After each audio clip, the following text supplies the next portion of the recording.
Khamenlok nongmei kapnabagi Thoudokta Shokpadagi hospital da tha mariga numit taraga taritni hingnabagidamak lanthengnaramlaba matung ngasi leikhidraba Khundrakpam Awang Leikai dagi Athouba Laimayum Prem gi aroiba mathou mangam awangba thakta ikai khumnaba uttuna pangthokhre Manipuri apunba saktam ngaknabagidamak thawaina pontha pikraba sing amadi soktuna layengliba sing atatai tare Laingakna lauthokiba sing thabak to onthoktre asokpa amadi thawaina pontha pikraba singda mateng pangba ngamloidaba oirabade nakhai singbiu haina Khundrakpam assembly constituency ki MLA TH location fondorakle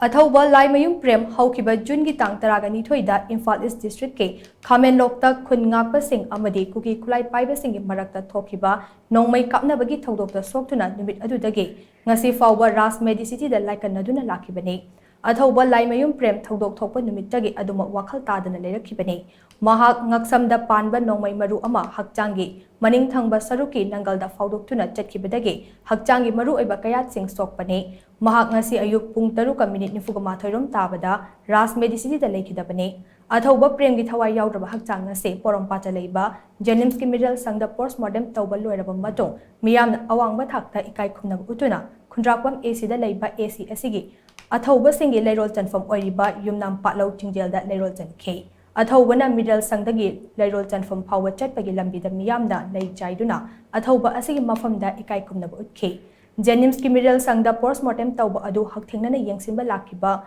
Khundrakpam AC gi MLA TS location na hai Manipur gi apunba saktam kaiba yaroi haina lanthengnaramlaba thawai katkraba amadi soktuna leiriba sing atatai tare laingakna hanna yengdre makhoi gi damak tawgani haikiba sing tumina lesinkhre karigumba laingakna makhoi hanna yengloidaba oirabade yenglaroi ngamlaroi haina nakai sengbiyu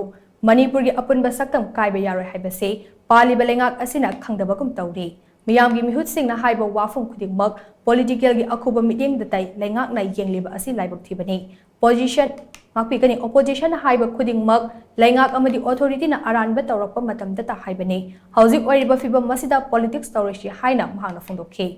MLTS location na makatana hai nongma kangdan breakfast chaba laklamba union minister sing lan matam asida kadaida chatkrabage prime minister na karishu khangsinadana tumina leidiba karigino oiriba fibam asida state asida union minister amade prime minister lakpada miyamna makhoibu taramna ofum thoklibra haina so makna hangkhe Assam Palki Central Prime Force Mapu Canano or Home Minister never. State Canano Home Minister never. Although that Macoinina, who is long able control to home this morning that I don't talk. Aduna Onatan Tainabado, ID, Mado, Asaidi, Mado ID, proper or didn't call it Aduna, when another wheeing out of Huibudo, Dynasty, we might put that with the Tainu Tati, here and a quarter of Holakan have today as soon as Tamjake, and Masipunabak last up. Ain hajing iti praja section pun unang hajar se matam nuda la amba numit koding it sarawa no la amba union minister yung da hujibak amata lak ta basa hayeng matam lakpa matam da imalebak Manipur lebak kuding mana makoibu receipt tawgadra tawru dhai budi hangma yawu hangma oire habje ay simsu thamdagi Athouba Prem na postmortem tawringai da Athouba gi mayamba Laimayum gyanena hai Lana afanungai paudi kaidunungda purakte thokliba lan asi athubada loishinaba lengana honabiyo Thoudok thokpa numitagi nongmata wakhal tadana leibaki damak chatkraba inaude miyamgi damak chatkrabani haina mahangna phongdokhe Leikhidre chi naupa ni koya tomba maming na Prem kowe Laimayum Prem du mana June gi tani thoida sokpani duga Khamenlok ki da June gi tani Thoudok ta sokgibani ado ngasi ay numiti maari amu hanadi honadi amu ngi ubu phagwe nadi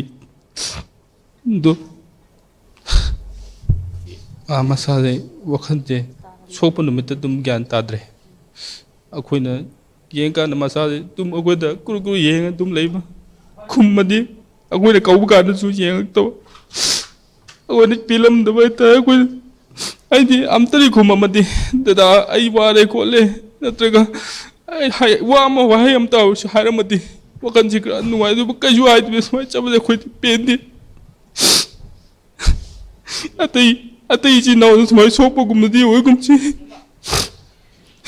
mena smai dum taw leithi akoi meti macha jing loi warani yaro mena kudum dum chalani ꯃꯣꯏꯅ ꯑꯗꯨꯝ ꯑꯊꯨꯝꯕꯗꯨ ꯌꯥꯝ ꯊꯨꯅ ꯂꯣꯏꯁꯤꯟꯅꯕ ꯍꯣꯠꯅꯔꯗꯤ ꯌꯥꯝ ꯅꯨꯡꯉꯥꯏꯗꯣꯏꯕ